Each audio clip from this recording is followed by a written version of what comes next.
Hello everyone, welcome back to my channel. तो अगर आपका भी ड्रीम है 2025 में उत्तराखंड के टॉप गवर्नमेंट नर्सिंग कॉलेज से बीएससी नर्सिंग करने का, तो ये वीडियो आपके लिए बहुत हेल्पफुल होने वाली है, क्योंकि इस वीडियो में आपको बताऊंगी कि आपके एप्लीकेशन फॉर्म्स कब आउट होंगे 2025 में, आप प्रिपरेशन कैसे करके कर सकते हो, कौन कौन इस फॉर्म को फिल कर सकता है, बुक्स कौन सी बेस्ट होंगी, सिलेबस क्या होगा, पेपर पैटर्न क्या होगा, इन सब पे हम डिटेल में डिस्कस करने वाले हैं। तो प्लीज वीडियो को एंड तक देखना, कहीं भी स्किप मत करना।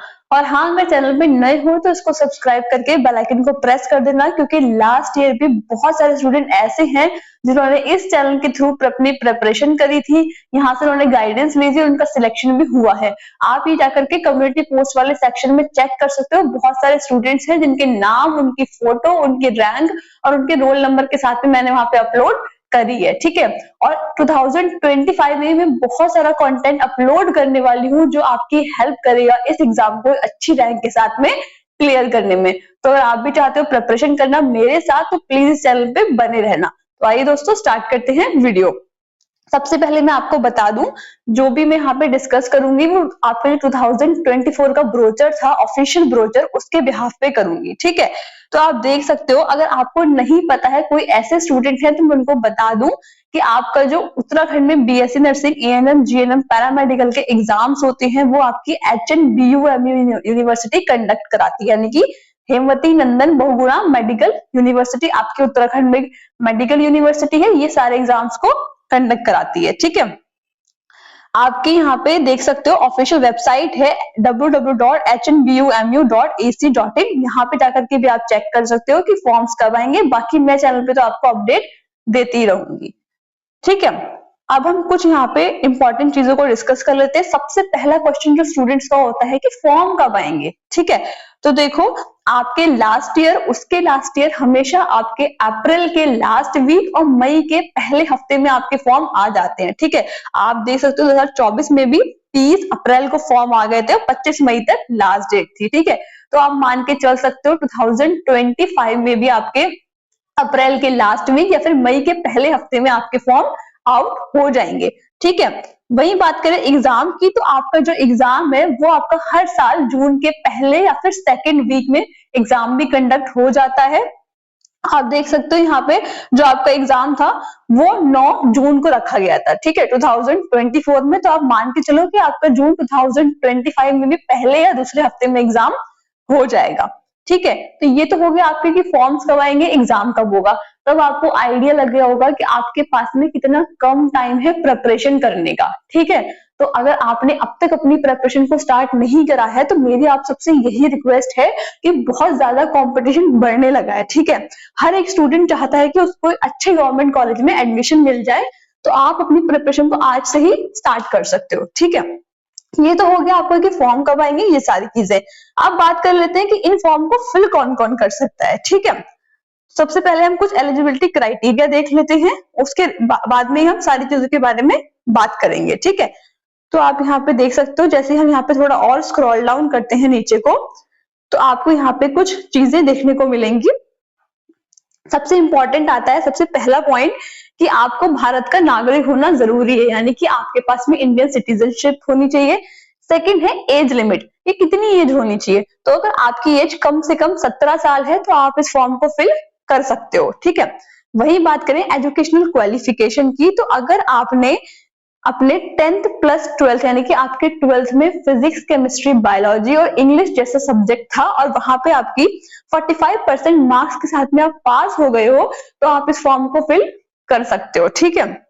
मुझे कुछ स्टूडेंट पूछते हैं कि हमने NIOS से करा है तो हम फॉर्म फिल कर सकते हैं। ये सब आप कर सकते हो, भले आपको कोई भी बोर्ड हो, उत्तराखंड बोर्ड हो, आपका CBSE हो, ICSE बोर्ड हो, आप इस फॉर्म को फिल कर सकते हो, ठीक है। और अगर आप उत्तराखंड के स्थायी निवासी हो, यानी कि आपके पास में उत्तराखंड का डोमिसाइल है, तो आपको गवर्नमेंट कॉलेज में सीट मिलेगी। और अगर आप किसी अदर स्टेट के स्टूडेंट हो तो आपको यहाँ पे प्राइवेट कॉलेज में सीट मिलेगी, आपको गवर्नमेंट कॉलेज में नहीं मिलेगी। एक्सेप्ट अगर आपने अपना 10th प्लस 12 उत्तराखंड से करा है, तब आपको गवर्नमेंट सीट मिल सकती है, अगर आप अदर स्टेट के स्टूडेंट हो तब भी, ठीक है।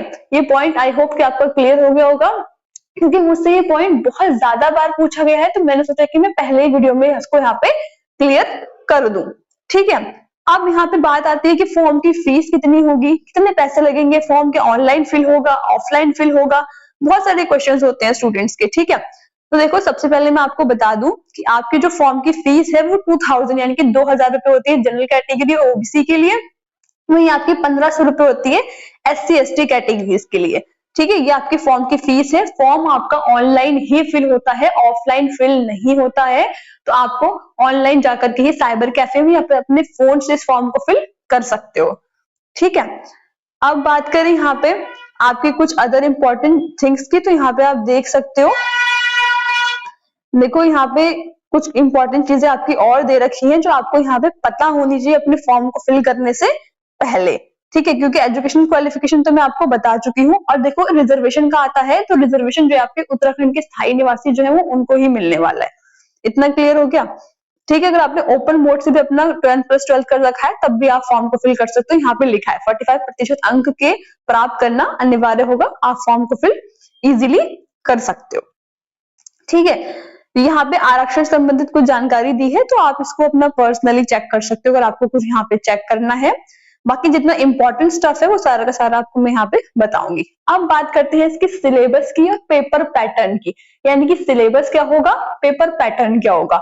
तो देखो आपका जो पेपर पैटर्न होता है वो आपका ऑब्जेक्टिव टाइप क्वेश्चंस आते हैं, यानी कि एक क्वेश्चन लिखा होगा, उसके 4 ऑप्शंस दिए होंगे ABCD, उनमें से कोई एक सही आंसर को आपने टिक करना होगा, ठीक है। पहला पॉइंट तो ये क्लियर हो गया। सेकंड आपका आता है कि अगर आपका पेपर ये पेन पेपर मोड में होता है या फिर कंप्यूटर में हमें क्वेश्चंस को पढ़ना होता है, तो देखो आपका उत्तराखंड में पेन पेपर मोड में पेपर होता है, यानी कि आपको एक शीट मिलेगी, उस पर आपको गोले करने होते हैं, ठीक है। कंप्यूटर बेस्ड पेपर आपका नहीं होता है। इतना यहाँ पे क्लियर हो गया।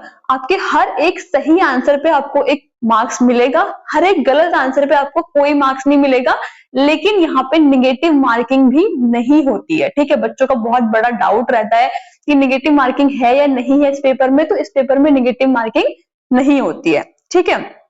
सिलेबस की बात करें तो आपने जो अपने 11th और 12th में पढ़ा है वही आता है आपकी 11th-12th की फिजिक्स, केमिस्ट्री, बायोलॉजी, और आपकी इंग्लिश आती है 12th तक की, और साथ ही साथ आपकी नर्सिंग एप्टीट्यूड आती है, ठीक है। अब नर्सिंग एप्टीट्यूड क्या है, नर्सिंग एप्टीट्यूड में आपके कुछ बहुत बेसिक से क्वेश्चंस आपसे पूछे जाते हैं नर्सिंग के रिगार्डिंग, क्योंकि आप नर्सिंग में आने वाले हो, इसकी पढ़ाई करने वाले हो, तो कुछ थोड़ा बहुत आपसे बेसिक चीजें पूछी जाती हैं, तो उसकी प्रिपरेशन में आपको अलग से भी कराऊंगी, तो आपको उसकी चिंता करने की बिल्कुल भी जरूरत नहीं है, ठीक है। ये आपका सिलेबस हो गया। 20-20 मार्क्स के आपसे क्वेश्चंस पूछे जाते हैं हर एक सब्जेक्ट से, तो टोटल 100 मार्क्स का आपका पेपर होता है, ठीक है। अगर आपने पेपर क्वालिफाई करना है और आप चाहते हो कि आप काउंसलिंग में भी पार्टिसिपेट करो, तो कम से कम जनरल कैटेगरी में आपके 50 परसेंटाइल, ठीक है, परसेंटेज की बात नहीं कर रही हूँ, परसेंटाइल की कर रही हूँ, उतने होने चाहिए। और अगर आप रिजर्वेशन कैटेगरीज में हो तो आपके 45 परसेंटाइल मार्क्स तो यहाँ पे होने चाहिए, तभी आप काउंसलिंग में पार्टिसिपेट कर सकते हो, वरना आप काउंसलिंग से बाहर हो जाओगे, ठीक है। 100 मार्क्स का पेपर है, 2 घंटे का टाइम मिलता है, ऑब्जेक्टिव टाइप आपके यहाँ पे क्वेश्चंस रहते हैं, हर एक सही आंसर पे 1 मार्क्स, निगेटिव मार्किंग नहीं होती है। ये सारी चीजें हम पहले ही क्लियर कर चुके हैं। अब एक और इम्पोर्टेंट चीज आती है कि क्या पेपर सिर्फ और सिर्फ इंग्लिश में होगा, हम तो हिंदी मीडियम से हैं, हमें इंग्लिश पढ़ने में डिफिकल्टी होती है, तो देखो पेपर आपका दोनों लैंग्वेज में आता है, ठीक है। क्वेश्चंस हिंदी में भी लिखे होते हैं, क्वेश्चंस इंग्लिश में भी लिखे होते हैं, तो आप जो आपको सुटेबल लगे आप उस लैंग्वेज में पेपर को कर सकते हो, ठीक है। तो आई होप कि आपको यहाँ पे जितने भी डाउट्स थे वो ऑलमोस्ट क्लियर हो गए होंगे। अगर कोई डाउट बचते हैं तो उनको हम अभी डिस्कस करेंगे, ठीक है। ये आपके कुछ सेंटर कोड्स हैं, देहरादून, श्रीनगर, नई टिहरी, गोपेश्वर, हरिद्वार, हल्द्वानी, पिथौरागढ़, अल्मोड़ा, उत्तरकाशी, चंपावत, उधम सिंह नगर, यहाँ पे आपके पेपर कराया जाता है, ठीक है। तो आप अपने जो आपको सेंटर पास पड़ता है उसके हिसाब से आप सेंटर को चूज कर सकते हो, ठीक है। बाकी आपका 2 घंटे का पेपर होता है, एडमिट कार्ड आपका आपके 1 वीक पहले यहाँ पे आउट कर देते हैं पेपर से, ठीक है। पेपर जो है आपका उसका रिजल्ट आपका ऑनलाइन मोड में आता है, घर पे आपके कॉल लेटर ऐसे करके नहीं आएगा। तो यहाँ पे जितनी भी इंपॉर्टेंट चीजें थी वो मैंने यहाँ पे डिस्कस कर ली है। बाकी सिलेबस डिटेल में डिस्कस करना है कि कौन से सब्जेक्ट से क्या टॉपिक इंपॉर्टेंट होंगे, बुक्स कौन सी बेस्ट होंगी, प्रिपरेशन कैसे करके करनी है, इसको हम नेक्स्ट वीडियो में डिस्कस करेंगे। तो अगर आपको ये वीडियो अच्छी लगी हो, आपके लिए हेल्पफुल रही हो, तो प्लीज इस वीडियो को ज्यादा से ज्यादा लाइक करना, अपने दोस्तों के साथ में शेयर करना।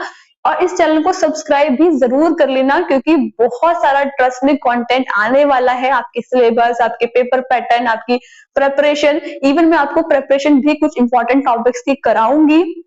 तो प्लीज चैनल पे बने रहना, ठीक है। कोई डाउट है, कोई क्वेरी है, कुछ भी आपको पूछना है इस फॉर्म के रिगार्डिंग या फिर किसी नर्सिंग में किसी भी फील्ड के रिगार्डिंग, तो आप मुझसे कमेंट सेक्शन में पूछ सकते हो। मेरा टेलीग्राम ग्रुप है, अगर आपने अब तक उसको ज्वाइन नहीं करा है तो जाओ जाकर के कर लो, क्योंकि वहां पे आपके जितने भी नोट्स होते हैं इंपॉर्टेंट, वहां पे मैं शेयर करती रहती हूँ, ठीक है। इंस्टाग्राम पे भी फॉलो कर लेना, उसका लिंक भी यहाँ मैंने दे रखा है, ठीक है, क्योंकि वहां भी शॉर्ट के फॉर्म में बहुत सारा इंपॉर्टेंट कंटेंट डालती रहती हूँ, तो आपके लिए जरूर वो कहीं ना कहीं बेनिफिशियल रहने वाला है, ठीक है। तब तक के लिए thank you and have a nice day.